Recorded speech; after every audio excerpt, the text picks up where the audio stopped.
UAB statistically one of the worst defenses in all of the country. Here are a couple players that need to take advantage.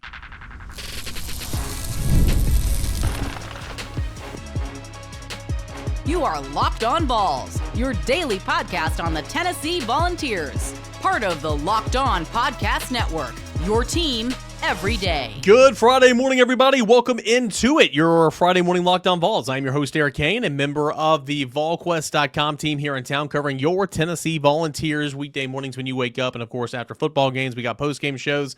So glad to have you guys along for the ride. This is the show during the week. It's your unofficial start of the weekend, so it's your unofficial start to your tailgate. Not a whole lot of work to be getting done in the cubicles in the office here on a Friday afternoon, Friday morning, whatever time you're listening to the show. So let's buckle down and get to it. Tennessee, what's UAB look like? What are some of the challenges? We went over the personnel on yesterday's show. Let's go over some of the stats. Not very good defensively. Who can take advantage for Tennessee? And then Boogie Bentley will join the show for segments 2 and 3, a little Locked On Talking Vols. Today's episode is brought to you in part by our friends over at Mazda. Like our players, we sweat every detail because when you make every move count, pulling off the unexpected is only the beginning. Stay tuned later for highlights in this week's Moving the Game Forward, Mazda Move and Be Moved. You've got UAB. That I told you defensively, it was just an absolute abomination of a train wreck last year, right? Trent Dilfer, one of the things I would assume to save his job in order to come back next year was to clean house almost the entire defensive staff. Only one defensive assistant remained, and that was C.J. Cox, that was the safeties coach. Last year, if you remember, that defense allowed 394 yards per game, 34.3 points per game, 214 rushing yards per game, allowed 5.1 carries, and only had 18 sacks. That is, horrible. And it's worse already this year. It is already worse. They're averaging 218 yards given up on the ground per game. They're giving up more yards. They're giving up 36 points per game. So slightly worse, only 3 games, okay? And they have played the big-time, high-octane offenses of Alabama State, Akron, and Navy, okay? So keep that in mind. My point is Tennessee offensively can do whatever the heck it wants to do, and that's fine. That's why I think a guy like Peyton Lewis, and I'll talk about it with Boogie later in the show, that's why I think a guy like Peyton Lewis needs to have a big day. I understand Star Thomas looks the best. I understand Deshaun Bishop deserves to continue to play. I mean, clearly that's the 1-2 punch right now for Tennessee in the backfield, even though Lewis is still getting a little bit of look. He got 5 carries against Georgia. Peyton Lewis is going to have to be relied on at some point in time this year. Whether it's a turned ankle, somebody's missing a week or two, whatever the case is, at some point, Peyton Lewis, just like last year when he was a true freshman, is going to have to be relied on. So you need to get him going. Okay, you need to get his confidence flowing, need to get him feeling good about himself, need to get his stats looking better, and there's no better place to do all of that than right here against a UAB team where I would give Peyton Lewis 15 to 20 carries. That's not going to happen. That's about 20 carries. I would give Peyton Lewis 10-plus carries. That's not going to happen because they're going to make sure DeJuan Morris gets his, make sure Justin Baker gets his, and they deserve that right? I mean, those guys practice. Those guys are going to be playing. They deserve to get reps as well. But I think Peyton Lewis, because he is going to have to be relied on so much at some point this year, need to get him going. But look at how bad this defense is. I think I got out of it. In terms of team defense. Here we go. I'm going to go right back to it on the fly here. Team defense, 2025 as of games played through September the 13th. That was Sunday, so through week 2. UAB's defense is ranked 129 out of 134. Only Arkansas State, what up, Butch Jones, Central Michigan, Akron, who UAB played last week, Eastern Michigan, and Georgia Southern have defenses that rank statistically worse than that of UAB. UAB's defense ranks 129 in the country. Oh, horrendous. Awful. That is not good. You want further proof about just how bad UAB's defense is? We'll dive down deep into the numbers here just a little bit. Scoring defense ranks 122 in the country. That's 36 points per game. Total defense ranks 131 in the country, 473. Yards per play, which they give up 7, that ranks 128. Third down conversion, they're giving up third down conversions at a 58% clip to opposing offenses. I mentioned that earlier in the week, right? That's 132. I mean, goodness, it's almost guaranteed, and it's better than a 50% chance. Like you have a greater chance of converting this third down than you do not converting this third down. That normal is around 30, right? A 30, 35, somewhere around there in the 30s. 58 is high. Rushing defense, again, allowing 219 yards per game. That ranks 131 in the country. 134 teams is all that there is. Man. Yards per carry, giving up 4.9 yards per carry, so 5 yards per carry. That's 116th ranked in the country. They only have 9% negative play percentage. So of all the plays that are on defense, they only get negative plays at a 9% clip. That ranks 74th. Giving up explosive rush of 6.1 yards per carry, 78th. Passing defense, they allow 254 yards passing. That ranks 110th. Yards per attempt, 11.4 for opposing quarterbacks. That ranks 135. QB ratings, 194. That ranks 135. Completion percentage, like this can't rank 135 because there's only 134 teams. Anyway, it's last. Completion percentage, 64% for opposing quarterbacks. That ranks 95th. Man, so the best stat they have is negative play percent. That's at 9%, which ranks 74th in all the country. So UAB, what an opportunity, right? UAB is just not good defensively whatsoever. So Joey Aguilar needs to continue doing what he's doing. Feed your horses, get Brazel involved, get Matthews, get Staley involved, get him out. Tennessee can do whatever it wants to offensively. Get those guys in, get them out. Obviously, the number one thing in a game like this, you want to avoid injury. Football's a contact sport. Sometimes you can't avoid injury. I get that. But Tennessee did a really good job with this against ETSU.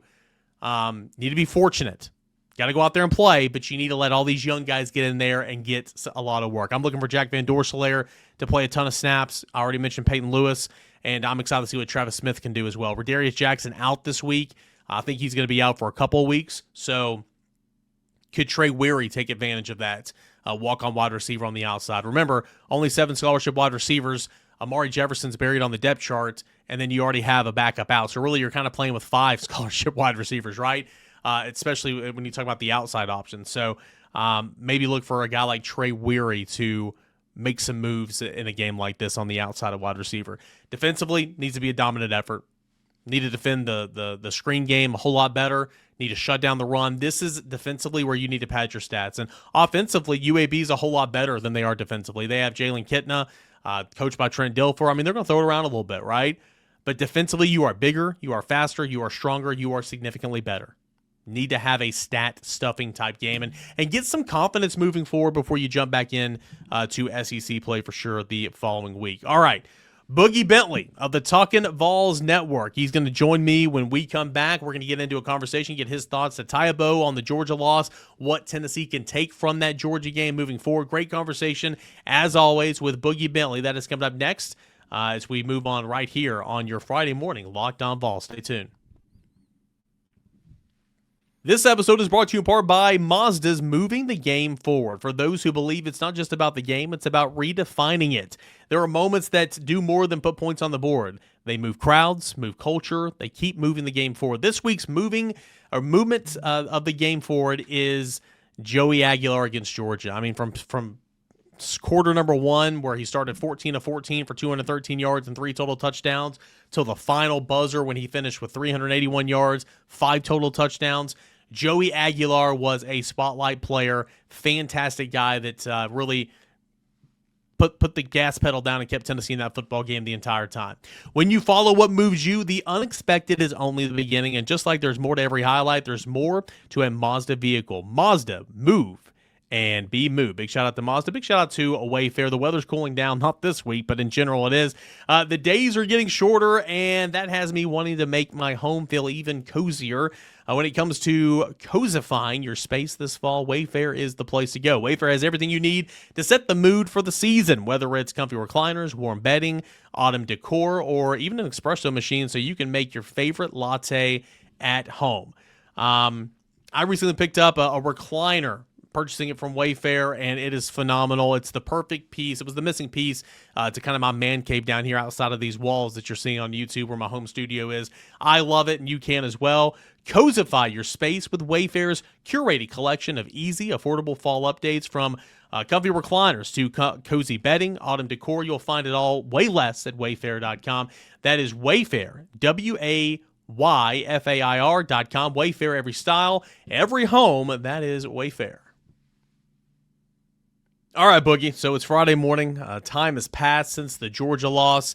Not a whole lot of juice getting up ready for UAB, but as you and I like to remind everybody, you only get 12 of these. Guaranteed. You only get 12 of them, so make the most of it. But we'll get to UAB here in a moment, kind of what you want to see from Tennessee here today. But, we got to talk about the Georgia game a little bit. I know you and I talked on your show Monday morning, but some time has passed. What are your takeaways? What are your thoughts from Tennessee's shortcoming in overtime to Georgia?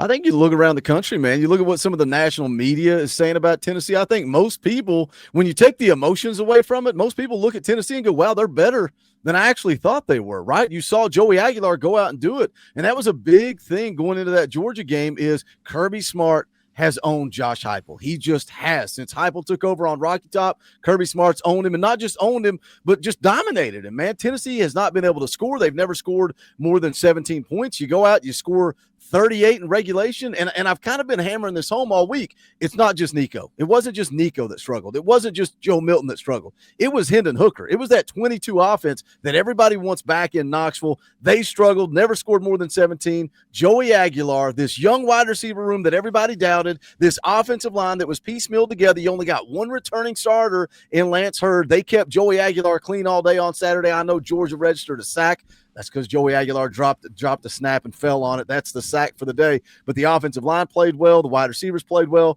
At the end of the day, you send Max Gilbert out, you've got an opportunity to knock home a game-winning field goal. And I kind of talk out of both sides of my mouth here because I don't want to put it all on Max Gilbert. But Josh Heupel, this coaching staff, they had their players in position to go out, execute, and come away with a dub. Didn't happen. It hurts. It stings. It still stings all these days later. But I think Tennessee put the country on notice. They are for real in 2025, and I'm excited. I get it. It's UAB, but let's go out. Let's play football. Let's put this Georgia game to rest, and let's go take care of the rest of this schedule because I'm excited about what Tennessee can do this year. Yeah, I mean, certainly you point to Max Gilbert and you say you make that field goal, you do your job, and Tennessee wins. But certainly make the kick. I'm not trying to minimize the miss. I'm not trying to pile on the kid. I mean, it happens. You're a kicker. But certainly fourth and 6, get off the field. 3rd and 12, get off the field. 2-point conversion, get off the field. First quarter, 2-touchdown lead, don't give it up. I mean, there were so many different situations where Tennessee could have won that game, and I know I spoke on this Monday. That's where I think the frustration lies. Is I'm not trying to minimize Georgia because Georgia went out there and made plays, man. Georgia went out there and made plays. Gunnar Stockton made a throw that was incredible. But it's almost like Tennessee, Kirby said it after the game. It was like Tennessee played better and should have won. So that's the frustrating part. But I guess it's safe to say this is kind of what I've been going on all week long. Like, do you feel better or worse about Tennessee despite the loss? I have a feeling that you feel better about Tennessee, right, moving forward? You have to feel better, right? I mean, the offensive line, Syracuse and ETSU, who cares if they kept Joey Aguilar clean? Could they do it against Georgia? And they did it. And that's not just the offensive line. It's the offensive line. It's Joey's pocket awareness, getting out of the pocket when he needs to. I love the play calling, man. It feels like this offense is back where it's supposed to be. And I'd say you could put a lot of that on Joey Aguilar, his understanding of the offense, what he's able to do, what he's able to grasp. And so many people question, do you need a veteran guy to run this offense? I don't know, man. I don't know. It blows my mind that Joey came in with limited time and he's been able to take over and do what he's done. This defense has to be better, but this defense also has to get healthy. But I don't know how you can sit there on Saturday. And again, I get it. You got to separate the emotion. It's easy after the game to be mad, to be angry, to point fingers, to blame people. But at the end of the day, when you remove the emotion, this football team is as good as anybody in the SEC. Joey Aguilar has been being talked about in Heisman Trophy opportunities. I think he can do it. I think he can put up the best numbers anybody's put up in a Heupel offense. So, yeah, I'm excited about this team. I'm excited to see them go on the road and play Mississippi State and make a statement in that game. Go on the road and play Alabama. Make a statement in that game. How many people, Cain, are going into this? Like, let's just rewind to when NICO hit the portal. I had somebody say as crazy as 3 wins. You're going to win 3 games. You're going to win 3 games in 2025. 4-8. I heard 6-6. I heard we're not going to make a bowl game. Now we're sitting here talking about 11-1, 10-2. I ask you, if you're watching, put it in the comment section. Where were you in the preseason? 9-3, 8-4. Where were 7-5? you after Nico? No. Where were you? I guess whenever it was settled that Joey Aguilar was coming here. Yeah. Where were you? And where are you now after watching that Georgia game? I would think most of us feel more confident. And I'm a dude that was confident in Joey. I didn't think he was going to be this. I was confident in this offensive line. I think this coaching staff going out and getting Sam Pendleton was huge. Going out and getting Wendell Moore Jr. was huge. I did not have it on my bingo card that David Sanders would not be starting and we would slide Jesse Perry out to right tackle, and I would be saying, we're good. I'm excited about 26. Give me Jesse Perry at right tackle, Dave Sanders at left tackle. This coaching staff, man, oh man, don't go anywhere. Let's keep this coaching staff intact. I am excited about the future. Yeah, I mean, it's interesting. Kelsey Pope talked earlier in the week about, as soon as the Ohio State lost in the playoffs, that the staff did a self-scout, a self-reflect, which you always do, but they kind of sit there and look themselves in the mirror and said, hey, we got to change the things. We got to evolve, and it's been so nice to see the little wrinkles. And I think Seth Luttrell's a part of that, right? But I also think Josh Heupel and Joey Halsey are as well. It's not like they don't know anything else other than the plays they've been running, but you get, Hub says this all the time, you get so caught up in doing the same thing, the same terminology, that's why it's always great to have new people come in, whether it's assistants or support staffs or former head coaches, just to throw a fresh coat of paint on the walls, right? Because it's different. I know you've been doing it this way for 3 years, or for however long. Why not try it this way? Why not let's call it this way? Why don't we do this way and see those little tweaks? And I mean, you're seeing it's not a new offense, but there's different tweaks to this offense. You're seeing a new route tree, which I think is fantastic. I mean, the fact that Tennessee could not utilize the middle of the field, short, intermediate, middle of the field for 4 years is just baffling to me. I mean, Tennessee still runs dig routes. It was almost like Tennessee only ran seams, post, and digs for 4 years. And I know they ran more, but it felt like that's all they ran. And now, you're running so much more, and so I love seeing it. You bring up an interesting point about the veteran quarterback, Hendon Hooker. I hear you. Joey Aguilar, I hear you. And I'm not trying to dunk on him, but Joe Milton was was he 4th or 5th year in college? 5th year in college when he started the second time. 3rd year in this system, and still he really couldn't get it to click. So I don't know. Sometimes it's just a match made in heaven. Hooker, Heupel, match made in heaven. Aguilar, Heupel, so far, so good. So far, it looks good. Yeah, I've used that argument of Joe Milton against myself a lot, and I think it just comes down to you got to have a quarterback that has it between the ears, and man, that sounds brutal. That sounds rough when you're talking about Joe and you Nico, can say that Joe reality. Milton is a backup quarterback in the National Football League, making millions of dollars right now. He's okay. I think that speaks volumes to Josh Heupel, right? Hendon Hooker into the league, Joe Milton into the league. How big of a story? And that's why when we talk about Joey Aguilar and the Heisman Trophy, nobody in their wildest dreams thought we were going to be talking about it. But here we sit after week 3, and he's got the 5th best odds. I think you probably needed to beat Georgia to make a real run at it, but he's in the conversation. What a story. If Joey Aguilar goes from JUCO to I'm going to be a firefighter to App State to UCLA to Tennessee to the NFL. If Joey Aguilar keeps playing the way he's playing right now, I think that kid is going to have an opportunity at the next level. And again, just check a box for Josh Heupel, the quarterback whisperer. And even look at Nico and look at Joe. They weren't awful. And again, Joe's in the NFL. Nico, we'll see what his career looks like. I'm sure he's going to be right back in the portal. Man, I get it. Everybody in their hatred for Nico. I feel bad for the kid. He got a rough shake, rough deal. At the end of the day, you're responsible for the decisions that you make. Yeah, you are. And I mean, I spent a half a segment yesterday talking about Nico, and I'm like, I'm not trying to be that guy, but CBS Sports put out an article, and it was the most disappointing players so far this year. And Nico was on the list, don't get me wrong, so I led off with Nico because there's a tie-in here, obviously, right? And you could get that SEO and thumbnail and all that too. But also, Arch Manning, DJ Lagway, Lenore Sellers, Cade Klubnik, Sam Levet. Hey, Boogie, all these quarterbacks that were on all these preseason teams and all these preseason lists and all that, like John Mateer. I'm trying to think of quarterbacks that were on those lists that have been okay so far. Like John Mateers was on some of those lists. I'm sure there's some other ones, but it's baffling to me that all these quarterbacks that everybody was hyping up coming into the season, not been playing too well right now. And obviously NICO, that's just a whole dumpster fire disaster. And I'm with you. He's 1,000% going to get in the portal because, the head coach, you can do all that. And, he can't redshirt though, again. So if anybody think he would have, if he's going to quit this year, he would literally have to quit. He can't redshirt. I saw a national report saying, NICO is going to redshirt or could redshirt. No, he can't. He's already redshirted. So that'll be interesting. But Joey Aguilar right now, second in the SEC in passing yards, second in the SEC in passing yards per game. He is, let's look at the touchdown count.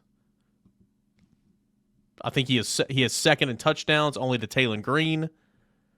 You look at the SEC leaders right now. Joey Aguilar, without a doubt, is one of the top 2-3 quarterbacks in the SEC right now. Will it hold throughout the duration of the season? I hope so.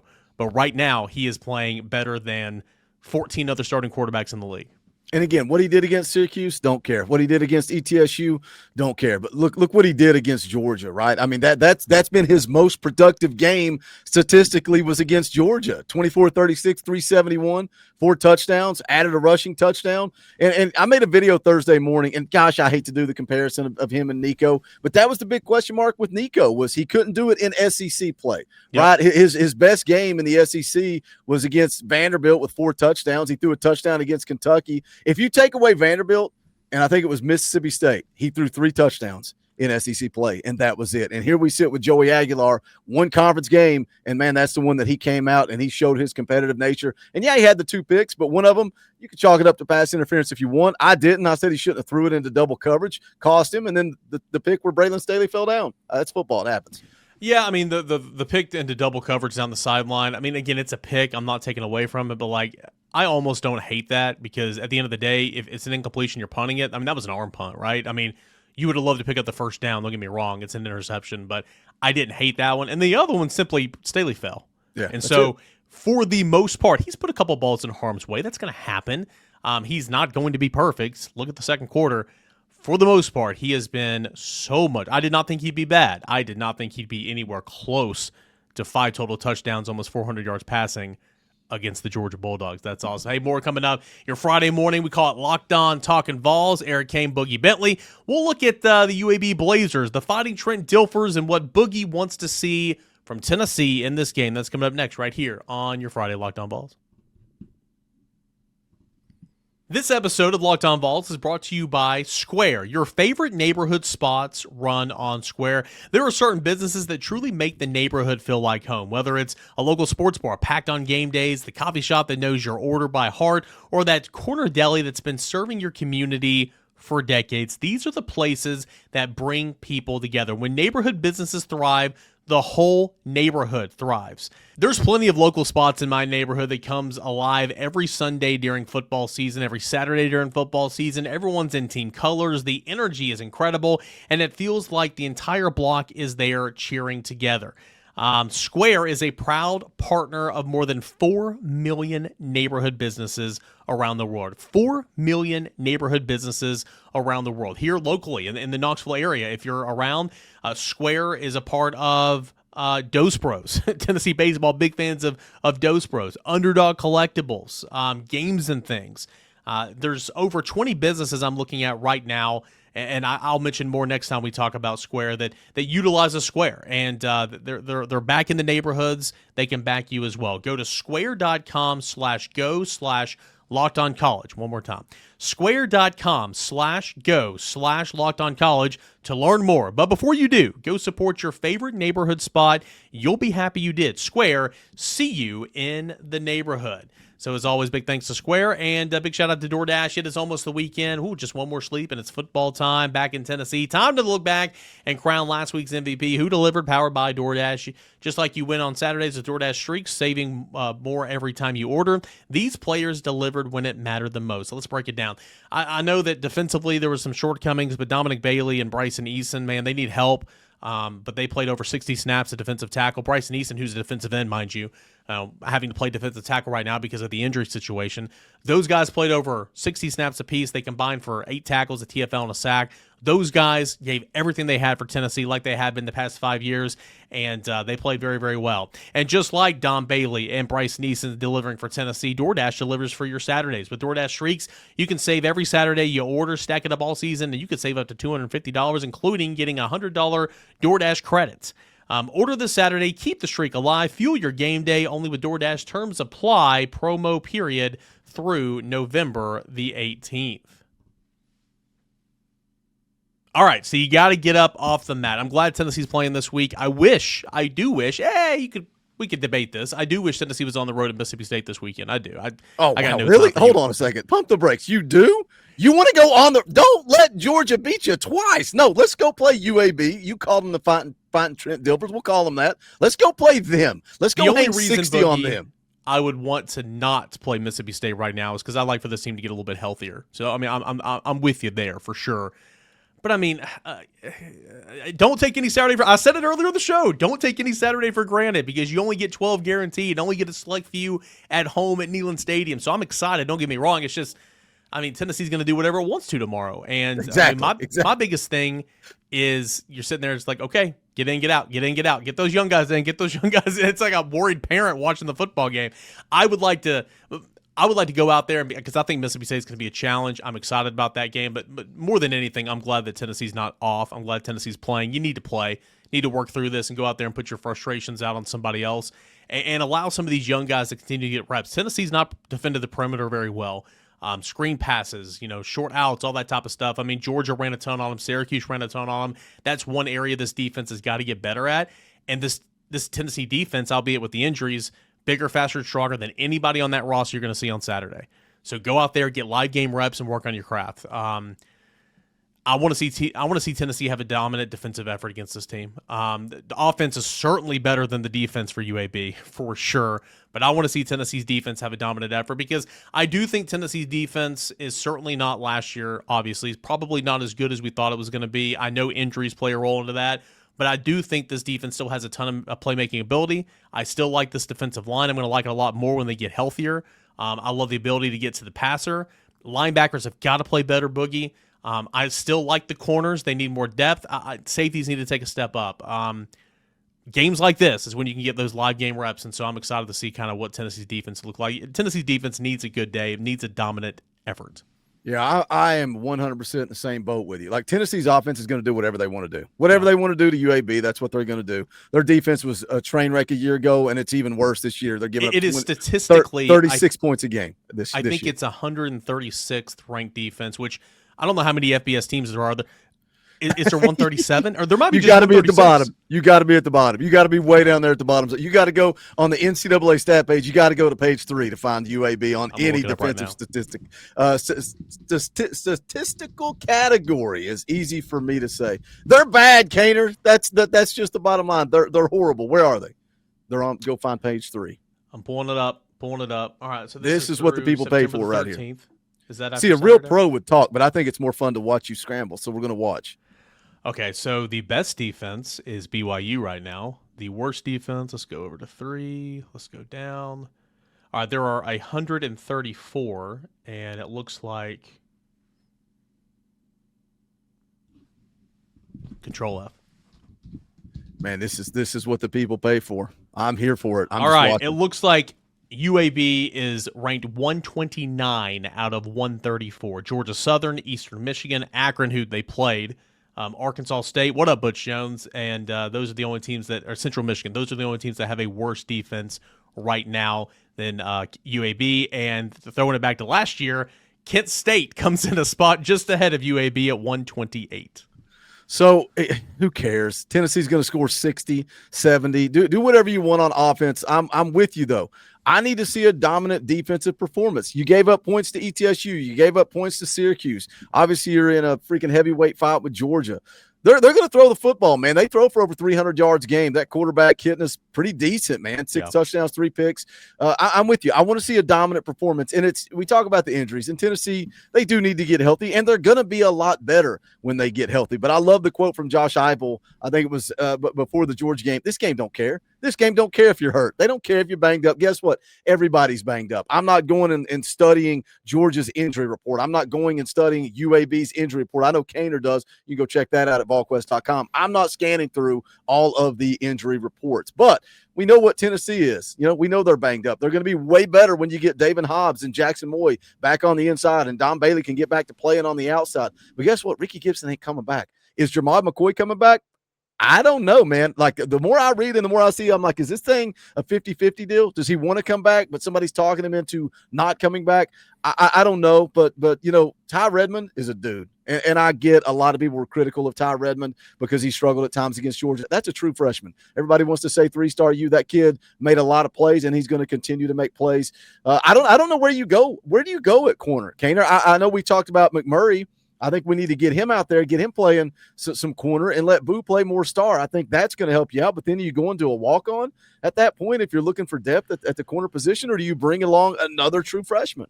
I don't understand. And sure, against Georgia, it was do anything, everything possible to go and win the game and worry about the repercussions later. I get that, but I can't rationalize Ty Redmond playing 94 snaps in his third college game against the Georgia Bulldogs. I can't make that make sense. Should he have played 70 plays? Sure. Like, I'm fine with him playing the majority of the snaps, but why on earth they did not put Jalen McMurray over there to spell those guys, I have no clue. And Boo Carter, who, Boogie, I don't think he's playing good football defensively right now. I don't. But we know what he can do, and he only had 28 snaps, I think, against Georgia. Play him 50 to 60 snaps at star. Let McMurray rotate in with those guys. If it's not McMurray, then the next guy up would be William Wright, who is a walk-on, but gosh, he's played in the biggest game of Tennessee's tenure in the last decade. It was on the field there in the final defensive series. There's that, and then you go, is it Tim Merritt? Is that next? I think Sidney Walton's the fourth safety. I think Tim Merritt would be the technically the fifth corner. And like I know against ETSU they didn't put McMurray over there at corner or anything. And I'm like, well, you don't need to, right? It's ETSU. I don't care. I hope he needs to play corner tomorrow. Let's see what you're going to do against Mississippi State tomorrow. Tapes out. He played corner last year. Like, it's not like you're hiding anything. Like, I want to see him playing some corner because I think for Tennessee to be as good as it can be right now until maybe you get some reinforcements in McCoy. You're right. Gibson not going to play again this year. You're going to have to rely on him. So that's what I want to see. But I'm with you, man. And also, like, Kirby pinpointed. Like, Mike Bobo pinpointed Ty Redmond. They went after him They went after him on the first play of the game. First play of the game. They went after him when they were trying to keep the game alive on fourth down in the fourth quarter. Like, they went after him like 4 or 5 attempts more than Colton Hood. They went after him a ton more than anybody else. And so he's going to be all right. Give me somebody that needs to break. It can be a guy we've already mentioned. Give me somebody that needs to break out and why in this game coming up tomorrow. Well, I'll tell you who I want it to be. Let me tell you who it needs to be or who I think it's going to be. We need better safety play. I hate coming on here and being so critical of a kid, but Andre Turrentine, Gold Jacket, Green Jacket, however you pronounce it, he needs to be better. And he cost Tennessee a couple of times on Saturday. The little quick hitter to Zachariah Branch, absolute train wreck of an angle, horrible angle. And it's like you're taking what could have been a short gain and turning it into a touchdown. He took another bad angle against Gunnar Stockton on the goal line running play. Turrentine is just not. He's not playing SEC level football. I feel like we said this about Tank McCullough, and now he's in the NFL. So what do I know? But, I think we need better safety play. But what's the answer there? You talk about corner, and you're looking at Colton Hood and Ty Redmond, and it's like, man, if we were healthy, we got depth at corner. But when your 2 starting corners are out and you're grasping at straws and you're talking about William Wright, who's a walk-on, I think Trey Poteet was the name you were looking for earlier. That's your other freshman corner. Is he going to get out there and give you valuable reps?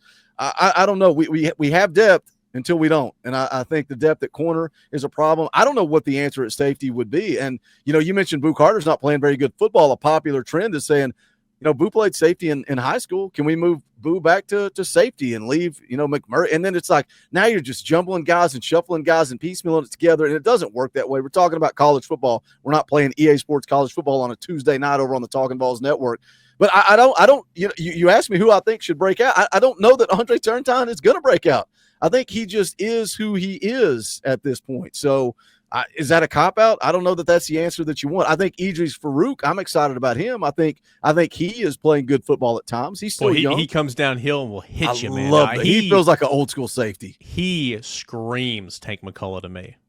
And I know the comparison for Turrentine was to McCullough while he was here at Tennessee, but the ability to come downhill, especially early in his career when McCullough was playing as a true freshman when Pruitt was here, just screaming down there, coming up run support and just laying the wood. Whoo! He had one hit against Georgia the other day, and I was like, dang.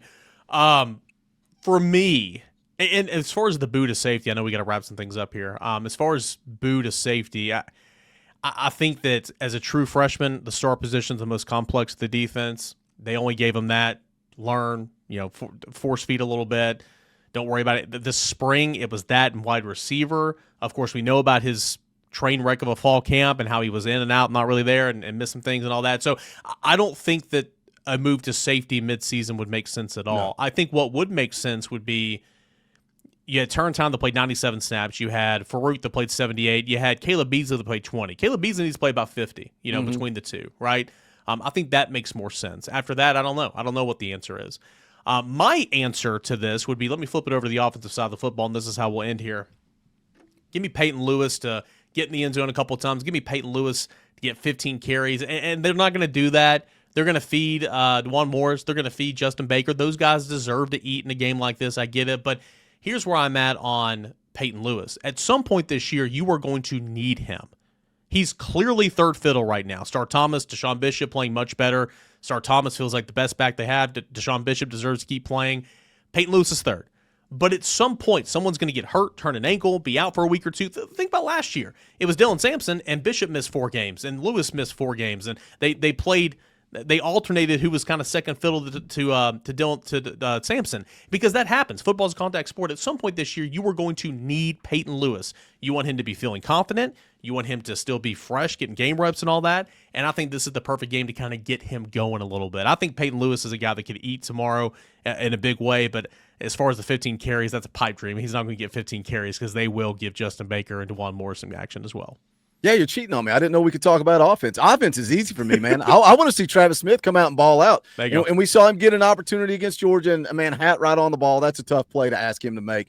But the fact that he's getting in the game against Georgia when the game's on the line, we saw him a little bit against ETSU. I want to see him get some run. I think he's going to be special. Unfortunate that Radarius Jackson gets hurt, because I think he showed, man, we talk about bailing your quarterback out and stop the drops. You throw it high and hot, he don't care. He's going to go grab it. But give me Travis Smith, man. Or one of the young tight ends, too. Jack Van Dorsey or Jason Brame. I would love to see those guys get more involved. Hopefully, Tennessee goes out, takes care of business, and we see a whole lot of young guys on Saturday afternoon. Yeah, need to. Certainly need to. Miles Kitzelman does not need to be playing 69 snaps. Goodness gracious. You had Davis that played only 15. Like that. Something's got to give there. And I understand Davis is not playing extremely well right now. He has come so far from when he got here. The dude will go put his hat on a hat and just block his heart out, and I love that. He's making some mistakes, though, for sure. And so does Van Dorsey get more snaps? He only got 1 snap against Georgia. This is a game where he could maybe get 20 to 30 snaps. We'll see what you got. Boogie, what do you got coming up on the Talking Balls Network? I know you are live on a Friday morning as well, but of course you've got tailgate shows, you got post-game shows. What do you got coming up this weekend? Yeah, Friday morning, 10 a.m., we're back to business as usual. The morning show, come hang out. We'll get you geared up for kickoff. Tailgate show an hour before kick on Saturday, and then immediately following the game, we'll go live and we'll talk about it. We'll break it down. And then Sunday, we do a fan call-in show Sunday nights, 7 o'clock. Come hang out, man. It's for the fans, by the fans. We're not selling you on some fake narrative that we're media and insiders and this, that, and the other. What we are is just diehard, passionate, psychotic Tennessee fans. We talk Tennessee football. It's like hanging out with your boys in the backyard, cracking open a cold beer and talking Tennessee football. And if that offends you and that bothers you, then we're not the channel for you. But if you're a man of the people, come hang out with the Talking Balls Network. We'll have a good time. I promise you, give us a chance.